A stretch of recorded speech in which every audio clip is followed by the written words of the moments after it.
200 টাকা মাসে গরু রাখি, একটা গরু 230টা গরু রাখি 30 বছর ধরে।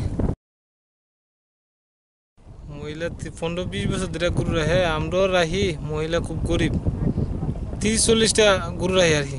আছে এই মহিলাটা অনেক বছর ধরে গরু বাছুর রাখতেছে, কিন্তু কষ্ট ভোগ করতেছে। কিন্তু দেখা যায় মহিলার আস্তে আস্তে শোল ইন হইতেছে, দুর্বল হইতেছে। ওখান মহিলা গরু বাছুর লই আইতে খুব কষ্ট হয়, আমরাও দেখতেছি। আমাদের ভাতাগুলো বরাবরই উপজেলায় যে বরাদ্দগুলো আসার সাথে সাথে আমরা 6টি ইউনিয়নে জনসংখ্যা হারে বিভাজন করে দিই। তারপরে তারা যে তালিকাটা আমাদেরকে দেয়, আমরা উপজেলা পরিষদের মিটিং করে চূড়ান্ত করি। তারপরে অনেক মহিলা, অনেক বয়স্ক মানুষ যারা ইউনিয়ন পরিষদ থেকে বঞ্চিত হয়, যারা আমার কাছে যোগাযোগ করে, আমি প্রতি বছরই তাদের একটা অগ্রাধিকার তালিকা করে সমাজসেবার মাধ্যমে তাদেরকে এই কার্ডগুলো আমরা দেওয়ার চেষ্টা করি। কিন্তু এই মহিলা যেহেতু আমার কাছে কখনো আসে নাই, আমি জানছি রমজান বিবি নামে একজন বিধবা মহিলা আছে, এবং বিধবা প্লাস বয়স্ক। আমি ইতিমধ্যে সমাজসেবা অফিসারের কাছ থেকে আপনারা বলার সাথে সাথে আমি ওনারে ফোন দিছি, উনি ফোন হয়তো ধরে নাই, কিছুক্ষণ পরেই ঘুরাইবে।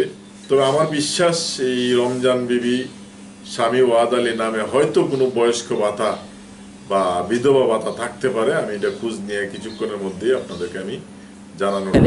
একটি ছেলে তাকে কোনোভাবে তার দেখাশোনা করে না, আর যে বড় ছেলেটা তার 6টা মেয়ে, কোনো মতে তাকে 3 বেলা 2 বেলা ভাত খাওয়ায়।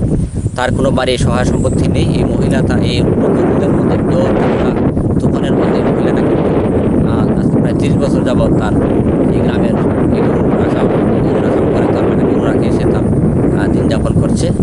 সে মাসে প্রায় 5 থেকে 6 হাজার টাকা সে মাসে রুজু করে এইসব গরু রাখা সারাদিন যাত্রা এবং তুফানের মধ্য দিয়ে। আপনারা দেখতে পাচ্ছেন এই যে আমার পাশে এই যে সামনেটা, এখানে সে যখন ঝড় তুফান বৃষ্টির মধ্যে সে এখানে সে আশ্রয় নেয়। এটি তার এই ঘর, এই নেশার দিন যাপন করে। সন্ধ্যাবেলা সে বাড়িতে যায়, বাড়ি থেকে সে রাত্রি যাপন করে। এখন পর্যন্ত সে সরকারি কোনো সাহায্য বা সহযোগিতা সে পায়নি।